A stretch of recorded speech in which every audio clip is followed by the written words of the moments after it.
Thank you for watching Sunrise at Sea, and thank you for staying tuned to CTV. We're still in our view segment, and today we have a hot topic, and it is about names. What is in a name?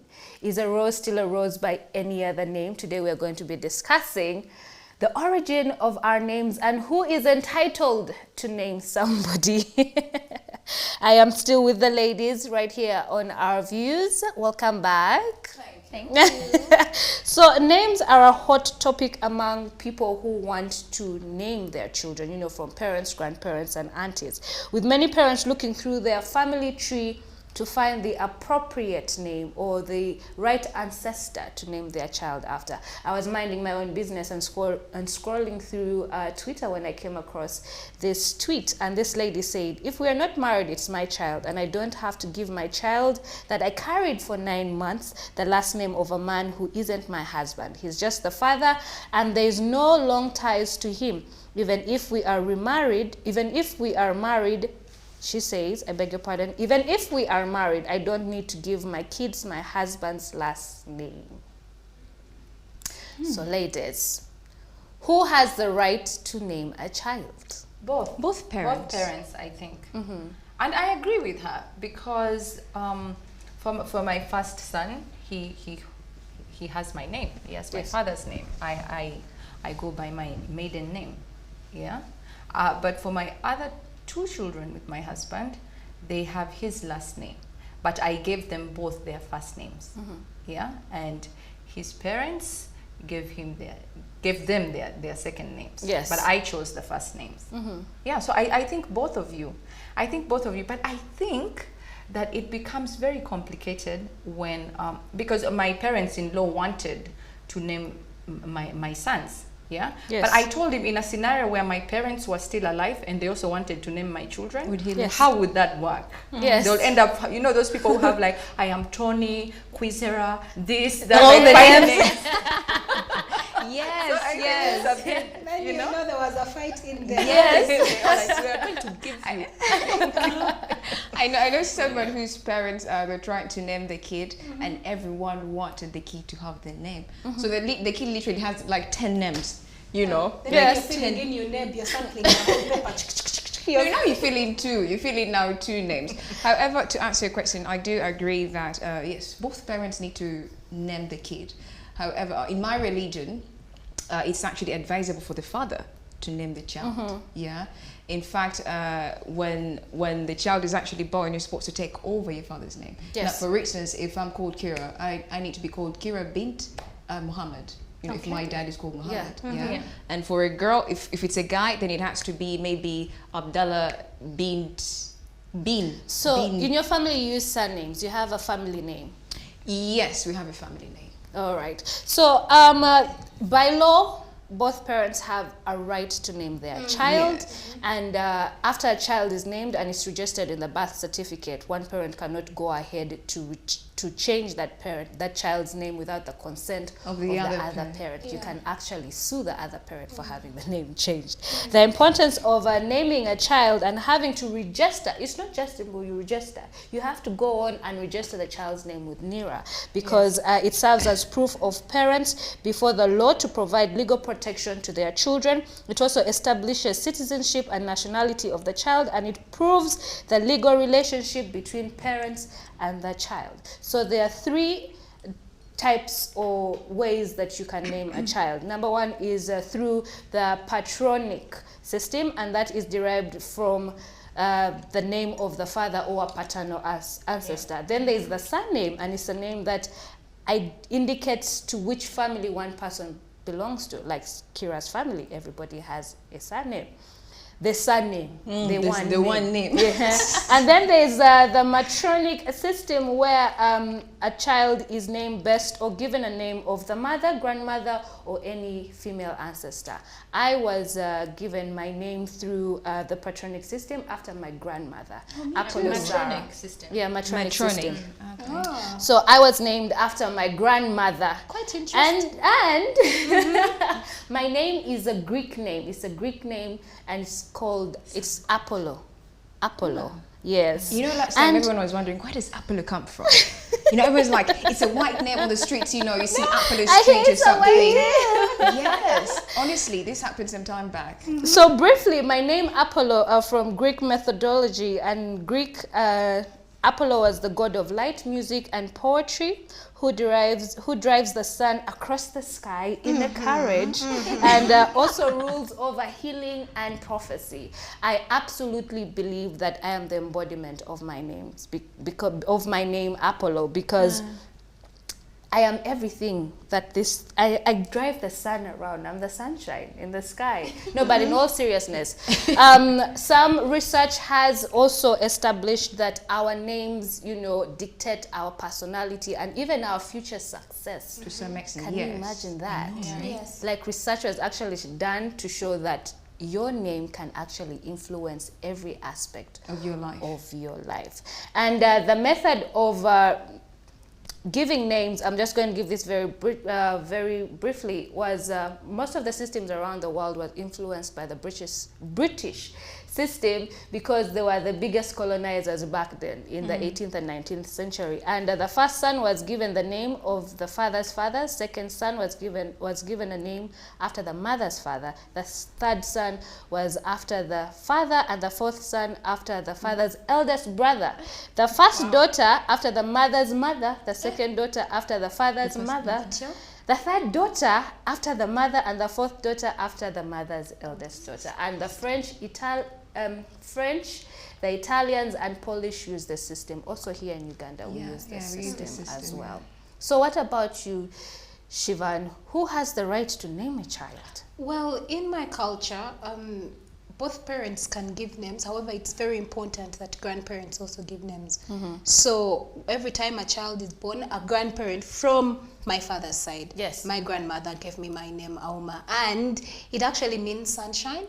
However, Shivan, very interesting, and this one I did know, and I'm very proud about it. In Hindu, Shivan means individuality, independence, self-confidence, initiative, and inclination to physical activity. However, it was also a god who destroys and restores. So I can destroy you and restore you. Why would you want to do that?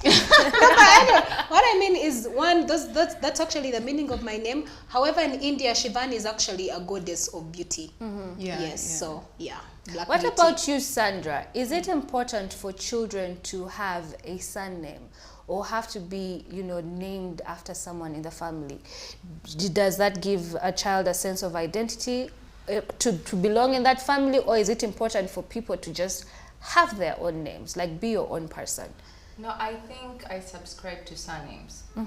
Because I'm a cop. My father was a cop. My grandfather was a cop. It's a long lineage of cops. Yes. And that's why I never changed my name when I got married, because I felt I would lose a sense of my identity. Yes. Yeah.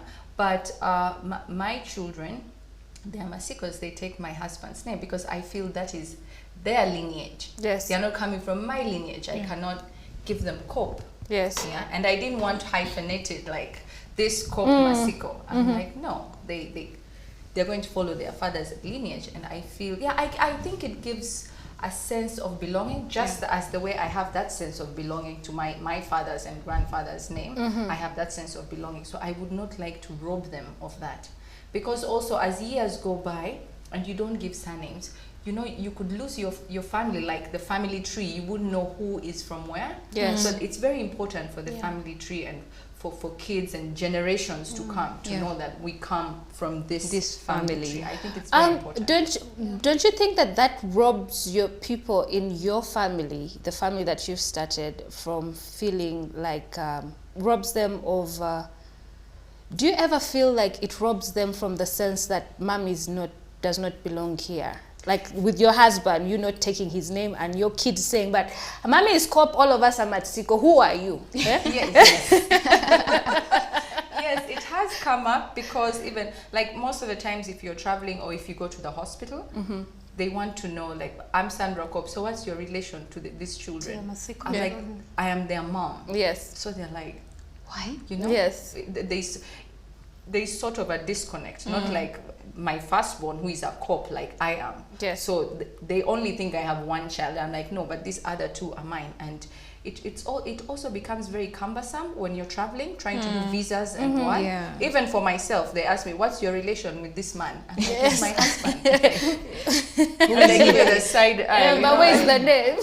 Where's the name? Yeah. You know? So yeah, I think to an extent it does rob them of that feeling.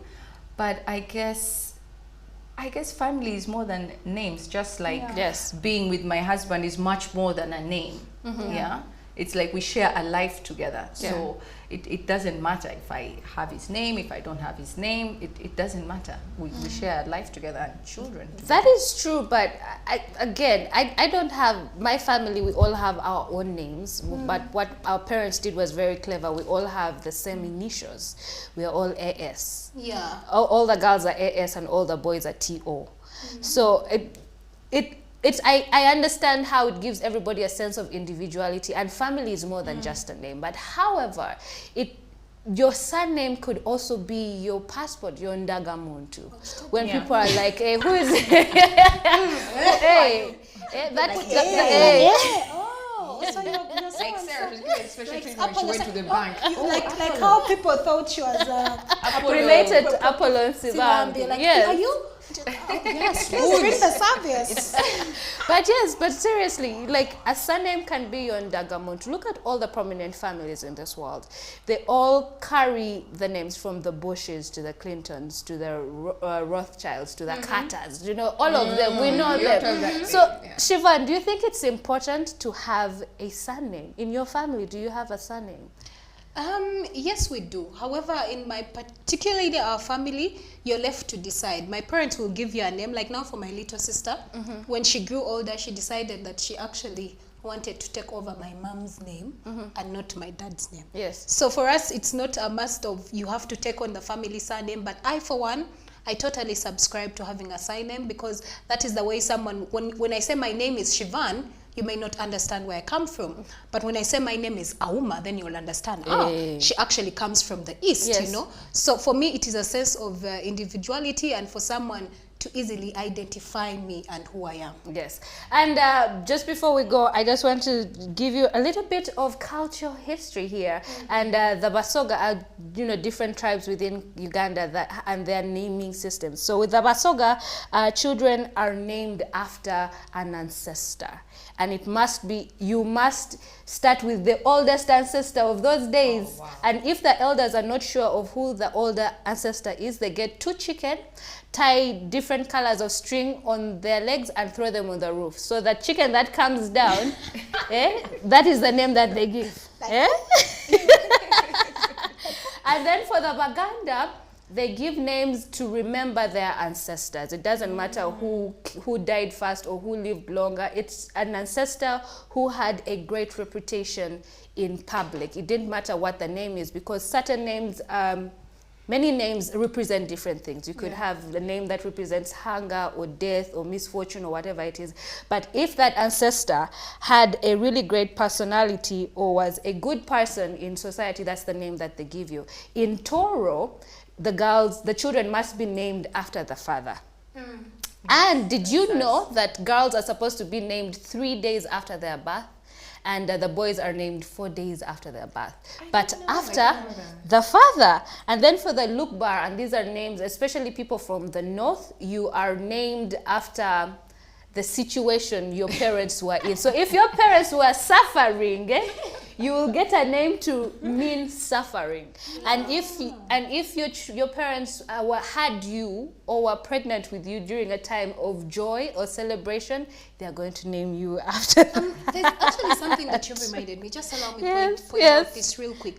In relation to tradition and culture, for us in our culture, yes, you are named, especially when it comes to Samya, you're named, even Kikuyu, you're named according to the particular season that you were born in. Yes. But here is the thing that I feel that we need to hint on, and especially for parents, it is very important that whatever name you name your child, it will actually follow them. Like in my culture, we have people who are, I'm not saying the names are bad, I'm not discriminating, but I'm glad my parents gave me a name that means something. Because when you name someone, like let's say Wanjala, Every time you call them Wanjala, they will always be hungry. Yes. When you name your child Shivan, there's a child that yes, cannot we get it. We do not have enough time, my darling. So if you want to be a part of the conversation, we would like to know what your name means. Go to our social media on Twitter, and that is CTV Uganda. And please don't forget to use the hashtag CTV Sunrise. Let us know what your name means. Do you even know what your name means? Ask your parents, okay? Don't go around, just carrying a name and you do not know what it means. And that is all we had for you on this segment of our views. Keep watching Sunrise at Sea.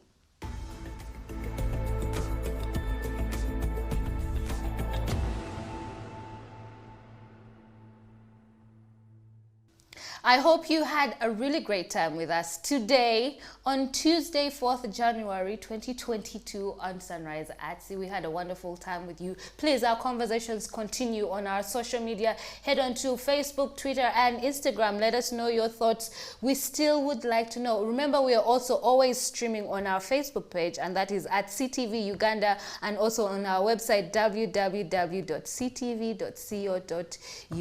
So until tomorrow, same time, same place, 7 a.m. to 9 a.m. from me and the ladies. Have a blessed day, and don't forget to follow SOPs. Okay. Have a great day. Bye.